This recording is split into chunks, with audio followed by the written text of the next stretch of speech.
Tell me about your backyard. I'm going to describe your backyard. You walk and it has pretty much a full-fledged, like a single family dwelling back there. It's like a child-sized house with lights, doors, ladders, secret passageways, a play structure and a climbing structure.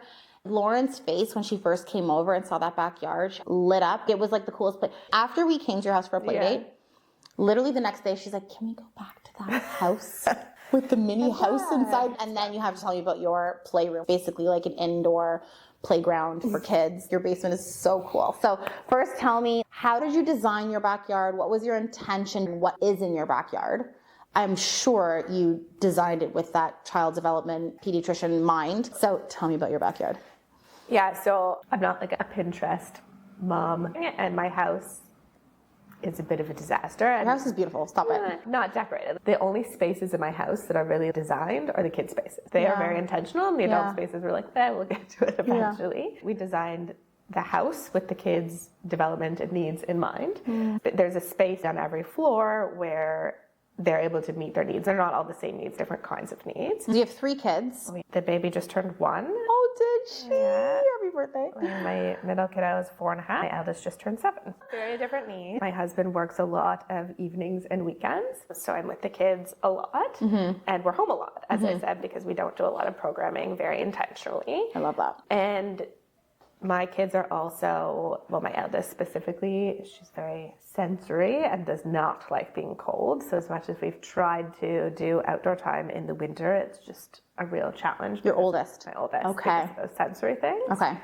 And so basically I wanted to create an area both inside and outside that had a lot of open-ended gross motor play with like opportunities for different kinds of imaginative play, because we basically from, April through October are almost exclusively outside, and then kind of like November to March exclusively in the playroom. Yeah. That's where we live in each of those different halves of the year. Yeah. So for the backyard, again, it's not something I designed in one shot. It's something that sort of came about over many years of meeting their needs. We started with a mud kitchen when my oldest was about 1.5 years. A mud kitchen is basically an outdoor play kitchen. It can be as functional as you want. Ours is a bit on the fancier end. I had it built and it has a working sink you can attach to the hose. That was the most used thing from about the time she was maybe 18 months when we got it till about 4. That was really mostly what she used. And we have a bunch of random old pots, pans, cups, baking things, utensils. And so it's a lot of gross motor, fine motor play. They do it with sand, sticks, leaves, grass, whatever they find. And sometimes when we run out of things, we go on like foraging missions, walk to the park with a backpack, and they'll get stuff for their mud kitchen or potion making. Oh, cool. I'm getting ideas. Mud kitchen. That was the main thing we did when they were little. As they got older, their need for sort of more risky gross motor play got higher, and their play involved more motor skills and more testing. That's another way kids work on emotional regulation, through risky play. Parents, that's another thing. There's a huge amount of overprotectiveness, emotional and physical protectiveness of kids. I'm a huge safety person, Nicole will tell you that, in terms of things that are actually dangerous, like car seat safety, water safety. Like there's some things I'm very insane about. Like things that are small children dying. What I'm not concerned about is any injury that is not going to land them essentially in an ICU. So if they are playing and they have a potential to break a bone, none of my children have broken bones. What the evidence shows is the more you let children do risky play, the less likely they are to get hurt. Over time, they build trust and self-regulation. We've added a lot of climbing structures to our backyard. One that's about 9 feet tall has a net underneath, because I don't want a spinal injury. But my middle kiddo, since she was about 2, climbed to the top of that 9-foot climber and can easily climb, swing, jump off of it. Wow, that is so crazy. So we went with that, and then we had a swing. Long story short, we had extra money from my dad, and I thought, after filling up the kids' RESPs, the next best thing that we could do with it was to age up in the play. So I wanted to build an outdoor structure, like a tree house, and it started really simple with an open structure, but I don't know if you have this problem in Toronto with the raccoons. The raccoons are their own beast. Not our friend, I know. No, and we have an upstairs Patio, balcony. Yeah. Yeah. And we like ceded that territory essentially to the raccoons several years ago. We can't even go there. Yeah. So my husband was like, we cannot build this tree structure that you want to build because it's just going to be another raccoon home.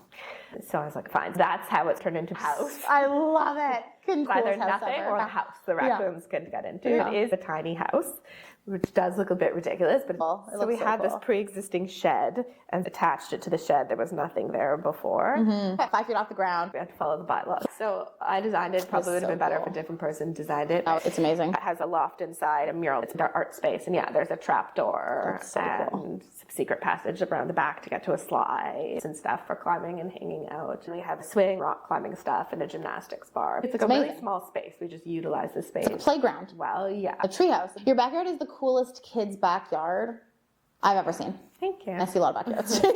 Seriously. Well, we tried. It looks very, it's for the kids, for the kids' development. You can tell it's a space you lovingly designed for your kids to have a great childhood. I'm sure they are. We definitely try. I also tried to do it in different spaces around the perimeter. Different kids could be in different spaces. So they weren't on top of each other competing. There's separate areas for different things. That's really helped us when we've had a bunch of family over, a lot of different play dates with different age kids, that there's sort of space for them all to do what they need to do. Tell me about Ari's indoor playground at your basement. It's colors, monkey bars, swings, attachments, hooks, pulleys. The coolest space ever. Playroom I've ever seen. It's so good. Yeah, it's honestly not as crazy as it sounds. No, it is crazy. It's the craziest thing I've ever seen. If you have a hook from your ceiling for different swing attachments, that's next level. That's crazy. The playroom was intentional, so we wanted to create a lot. There's very few toys, but it's mostly... But it kept them entertained for hours. Yes. It's so interesting. There's a lot of floor space, an open-ended gross motor / imaginative toy. There's a small area for dress up, a closet for a play kitchen, dolls, strollers, and a bunch of off-brand nugget couches stacked against the wall to keep the main space open. We have ceiling attachments with aerial silks and swings. We rotate them.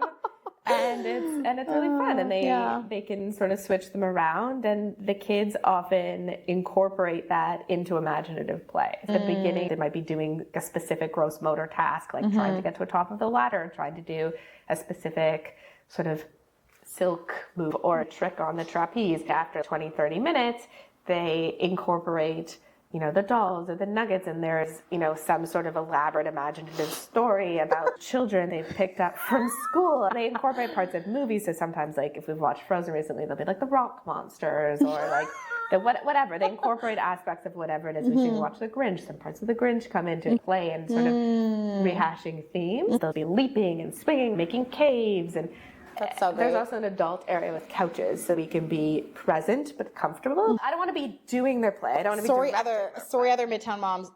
Like, you have not lived until you've had a play date with Ari. It is next level. It was the best play date ever. Lauren had the time of her life. I got a break. They were playing so well independently and together. They could break off and play separately and come back together. You can tell by the space. They weren't. Do you remember that? I do. That was hard for you. I was like, I just want to solve all their problems. Like, maybe you could let them work it out. My eldest and your daughter were having a bit of a time, right? Because they both on the swing and they direct the play. Yes, because they're both the eldest. Yes, your younger daughter was like, I'm cool with whatever. They both had these specific ideas about how they wanted to play and wanted the other to follow. They were having a hard time with that. You stepped in trying to say, like, we did this, and how about you do this? And Lauren, no, it's no. And then you do this, and you take a turn. Yeah. And remember, I tapped you on the shoulder. I'm just like, that's and I was like, oh, you're right. Yeah. Okay. Yeah. And they did. It doesn't mean they did it perfectly or nobody had feelings about it. Again, that's about play, sorting out social things and regulation. It's not in their best interest to use this adult lens where we say behave like adults or 10-year-old children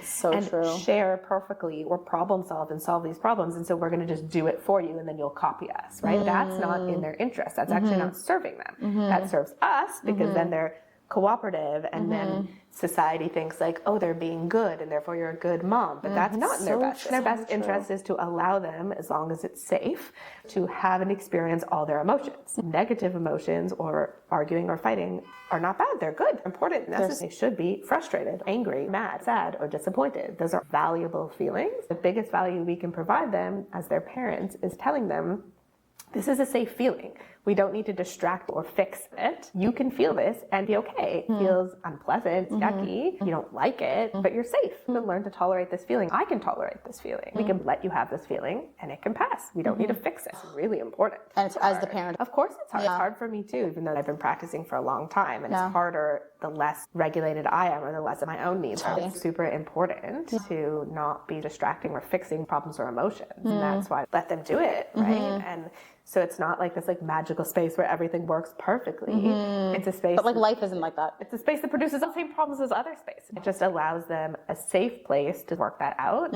If it's getting to the point where someone's going to get hurt or there's a concern, they'll step in. But mostly I say, I'm confident you guys can handle this. Like I see two kids who want the same toy and you're both upset. What do you think you can do?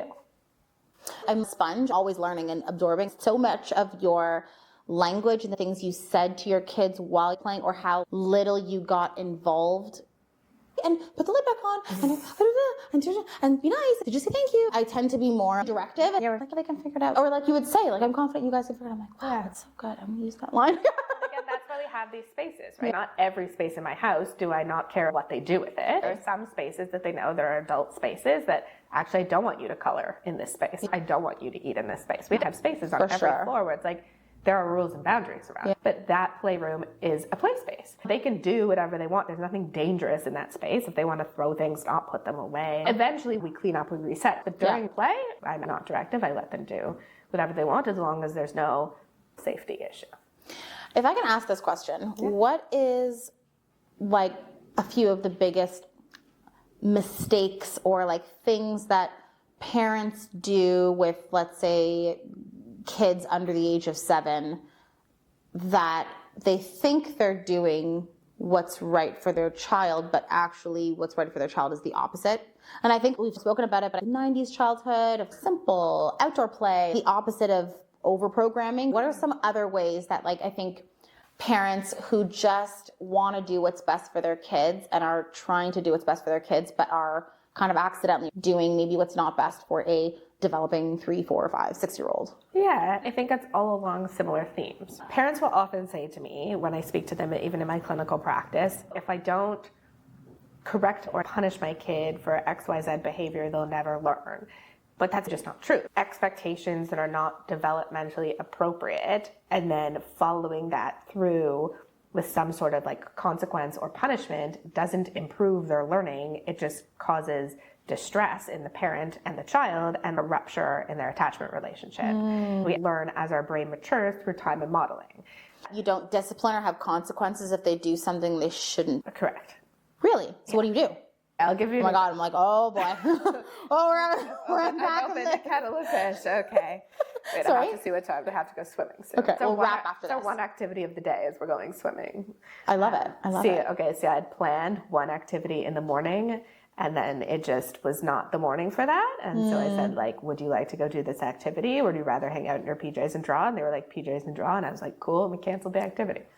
Nobody does that. Everyone's like, we booked it. We have to go.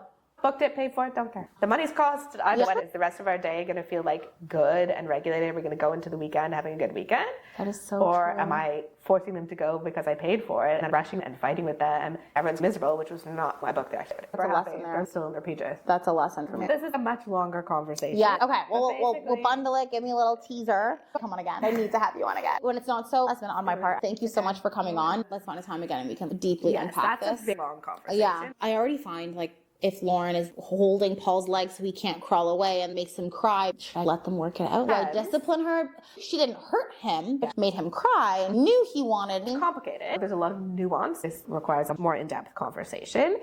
Behavior is communication. That's what it is for adults and children. Behavior is communication. Okay. And it is also reflective of a nervous system state. Okay? For adults and children. And adults often have the executive function, language, and social abilities to communicate or explain things. Young children do not. Okay? So what is optimal is when you're seeing a behavior. When we are viewing it through this sort of typical traditional adult lens, you would see Lauren pulling, Paul's leg, and the language you used is like, she knows it's going to make him cry. She's not supposed to. And he's already crying. He's like, eh, and she's like holding on because she wants him to cry more. I can't tell you exactly because I wasn't there, so it's hard to know. But she's not doing this to make him cry because she's a bad kid. That's not what's happening. I wasn't there, so it's hard to give an explanation. But you used your adult lens of like, appropriate behavior is my child like manages body boundaries perfectly and stops immediately when they're bothered and then apologizes. That's like a very adult lens. That's a totally inappropriate expectation to have of a 4-year-old, honestly. That's so true. Or a 7-year-old. Yeah. Then your consequence or punishing of that behavior makes no sense because she is not able, that's not how her brain functions. She's not at that level of development. And so punishing her is going to accomplish nothing other than she's going to be either mad at you or mad at him. And maybe it will in the short term change her behavior. Maybe she won't do that exact thing again or she won't do it for a while. But she hasn't learned anything other than like, I get in trouble when I do this thing so I won't do it. But there's no actual learning. I shouldn't have intervened. I should have just let it play out. Well, again, it depends. Like none of them were hurt. He was bothered, but he wasn't like being injured. Yeah, so I probably would have left that specific thing. It's about the nuance, right? So behavior is communication. What was behind that behavior? My attention because I was cooking dinner. Who knows? Yeah, so you were there. So is it that she wants your attention or connection? Is it that she wants to play with him and that's how she's trying to play with him? Is it she's feeling silly and that felt fun? Would I ask her what she was trying to accomplish? You could try. And again, why are you pulling Paul's leg? I would sort of ask it like that. She probably can't answer it yet. Right? When we see a behavior, instead of interpreting it in our adult lens, get curious about what is behind it. Like the behavior is a code for what's going on in their nervous system. There could be different things depending on what she was trying to accomplish with that behavior, which she probably can't tell you. She might have been regulated or dysregulated. I don't know. I wasn't to tell you if I saw it. It could be many different things. So she's trying to use that behavior to meet. So the question of how you deal with it or how you approach it will depend on like, what is it? So again, it might be you were really busy and she knew that would get your attention, saying, Mom, I need attention right now. I've been by myself for too long. That's possible. It could have been also like, I'm bored and this feels like a fun way to play and I'm not interpreting the baby as not enjoying this. Could have been that too. It could have been so many different things and I can't tell you exactly what it meant. But if nobody was getting hurt, I would have intervened in a less directive way. So I would have narrated. If my kids are being rough with my 12-month-old, I might say, can you hear the sound the baby's making? She's not enjoying that. Then I would see what they did. Most of the time, particularly if they're regulated, they'll stop. And then I might say like, what were you trying to do? Were you trying to play with her? And I might say yes or no. And I'll be like, okay, well, it doesn't seem like she was enjoying that. Why don't you try a different way to play with her? They stop and I'll say, were you trying to play with her? And they might say, no, she was walking towards the stairs and I was trying to stop her. And I'll say, oh, thank you. I didn't notice that. Thank you for supervising her. So many different things that interaction can be. But if I react, I'm missing the communication. Or I'll say, the baby's not enjoying that. And they don't stop. They're dysregulated. Their impulse control is not there. At that point, I would intervene and I say, I can see you're having a hard time. I'm going to pick up the baby and not ask my kid to stop. I'm going to hold a boundary by intervening to protect the baby. It's not my 4-year-old or my 7-year-old's job to keep the baby safe. It's my job as her parent.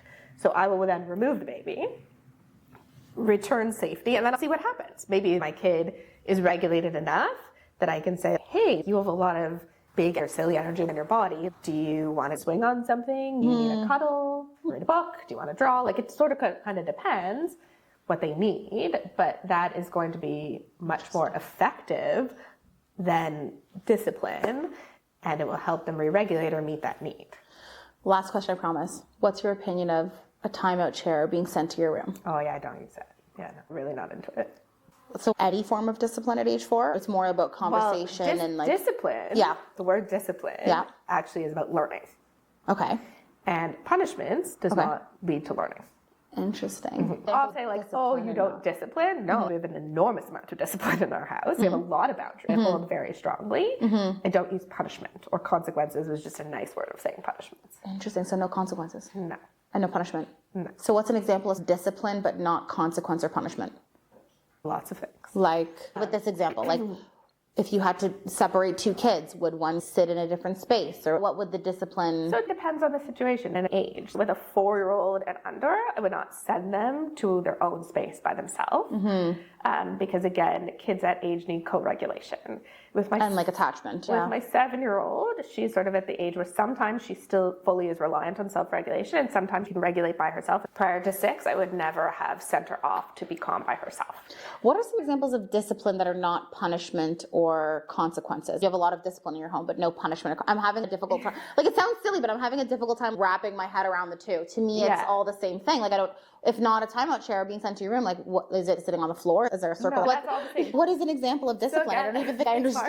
This is about the way we view behavior. So it's not about the behavior is bad and therefore you need a punishment or a consequence for the behavior. The behavior is a communication, and we need to go upstream to understand what is this behavior telling us, and then the way that we solve that problem will depend on what the behavior is telling us.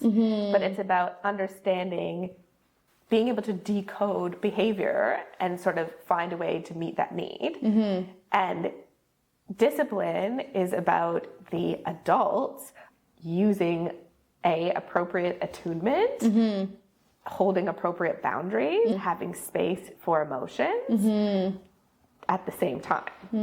So, for instance, I don't know, I'm trying to think of an example, but like, I would absolutely not have a consequence for your kid pulling a baby's leg. Right? Like, again, the consequence might be that, like, you remove the baby from the space if she continually is pulling the leg, and that next time maybe you don't leave them unsupervised together. I really have to go, so we're not late for swimming. I'll give you an example to reframe it. Paul is 14 months, 16 months. Presumably he is not toilet trained. No.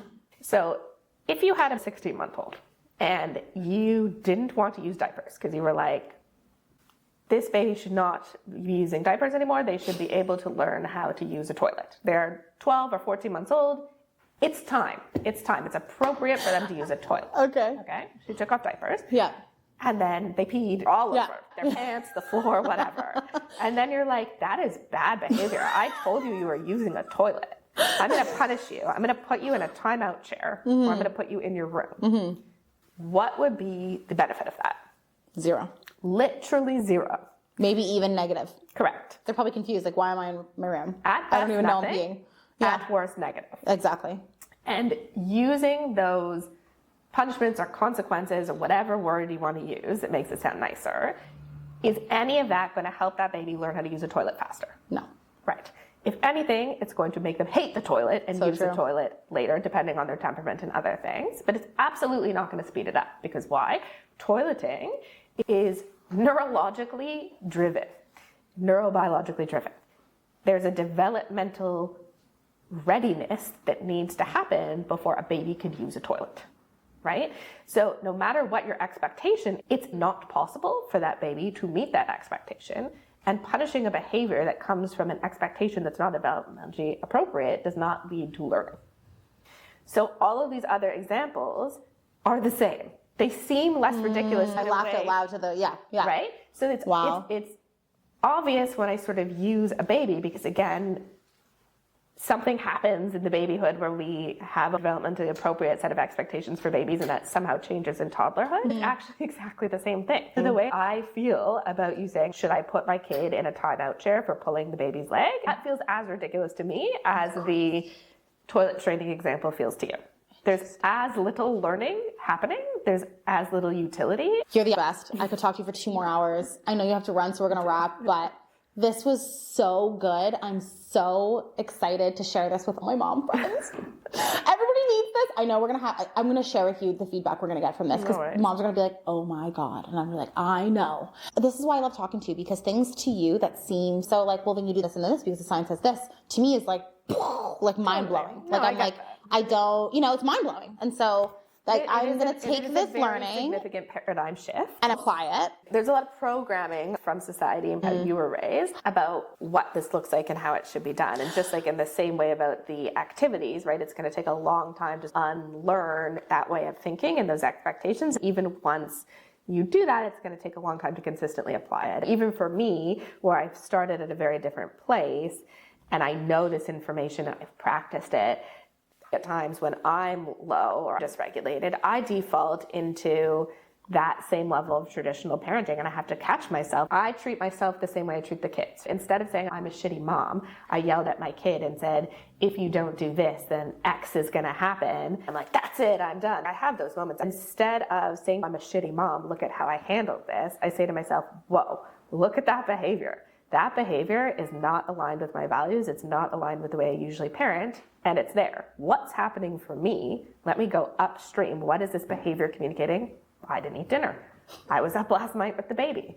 I was alone with the kids. It's 6 p.m. and I'm out of patience. It's not I'm a shitty mom. I have not done a good job of meeting my needs. Instead of feeling badly, I have to stop. I don't punish myself. I meet my needs. I say to my kids, hey, I'm really struggling right now. Sorry I snapped at you. That was not okay. I was feeling frustrated. I handled it poorly.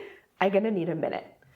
And I will go, whether I need to go outside and I put some food in my body. I will have a drink of water, have a coffee, whatever I need to do, I will meet that need. I will remind myself, you are a good mom, having a hard time, meet those needs, leading to that nervous system state that behavior is communicating, and I will repair and try again.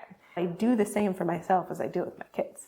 I hate that we have to wrap now, but you're amazing. I'm so inspired. I'm so grateful you came into my life. I'm so grateful to know you. Every time I talk to you, I learn so much. Do you know how amazing you are? You are so impressive. I'm hanging on to every word you say, and I just want to apply it all. And you need to write a book, start a consultancy, a playroom. Can you help me design my playroom? Like, you are, I mean, you have practice, you're already a pediatrician, but like, and you already have 3 kids. But I think the world of you, and I'm grateful you took time away from your family to chat with me. And I know that the moms are gonna just die over this episode. So thank you so much. You are helping, you've helped me a lot. I'm glad. And you are helping people. You are helping moms majorly. And that's the goal. Thank you so much for coming. No worries. What did you think of this episode? Tell Ari how amazing she is. She needs to know. Like and subscribe. See you next time.